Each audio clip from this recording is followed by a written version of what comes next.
now. Is this injury, based on your medical training and experience, potentially fatal? Yes. Do you believe, based on your examination, this was one of the fatal injuries? Yes.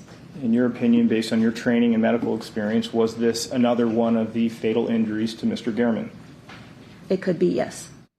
Dramatic testimony on day 4 now of the Robert Tellis murder trial. The jury hearing from the medical examiner there, seeing gruesome photos of Gehrman's autopsy. Robert Tellis accused of killing investigative newspaper reporter Jeff Gehrman back in 2022. Thanks for staying with us here at 6:30. I'm Denise Valdez. And I'm Brian Loftus. All eyes are on the Robert Tellis murder trial, including the eyes of 8 News Now investigator Kyle Payne, who's watching the trial as closely as anyone. Kyle. Denise, Brian, you mentioned eyes. It's hard to watch this trial without watching the eyes of defendant Robert Tellis. Even with dozens of witnesses and hundreds of pieces of evidence, watching Tellis is almost as important as watching the witnesses on the stand. In this case, the eyes have it. Jeff Gehrman's body was transported for an autopsy at the Clark County Medical Examiner's office. Defendant Robert Tellis, Wednesday, listening to opening statements and looking at graphic photos of slain investigative newspaper reporter Jeff Gehrman's lifeless body on the screen in front of him. Almost as if he'd never seen the body he's accused of stabbing repeatedly. It was one of the more gruesome moments in the first couple days of trial.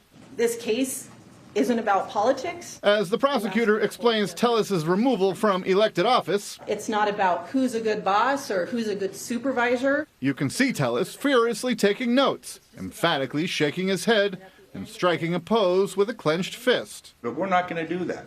In the courtroom, a place where stories are told and stories are either believed, there's no blood left at the scene, or rejected, Tellis's face and eyes tell a story of their own. Getting to the 911 operator to understand him. Whether it's listening to Gehrman's neighbor recount when she and her husband found Gehrman's body. Was there thinking at one point that it might have been a medical incident? There was. Hearing testimony of crime scene analysts talk about the blood they found near Gehrman's body outside his home. Did you note externally an injury sustained to Mr. Gehrman's neck? Or Tellis, watching the state's medical examiner discuss Gehrman's autopsy, perhaps offering the jury an unexpected look at the many faces of Robert Tellis. What part of the body are we looking at now, doctor? Because Tellis's eyes and face have been so expressive, members of the media have moved all the way across the courtroom just so they can watch his face and eyes in real time. Reporting live at the Regional Justice Center, Kyle Payne, 8 News Now.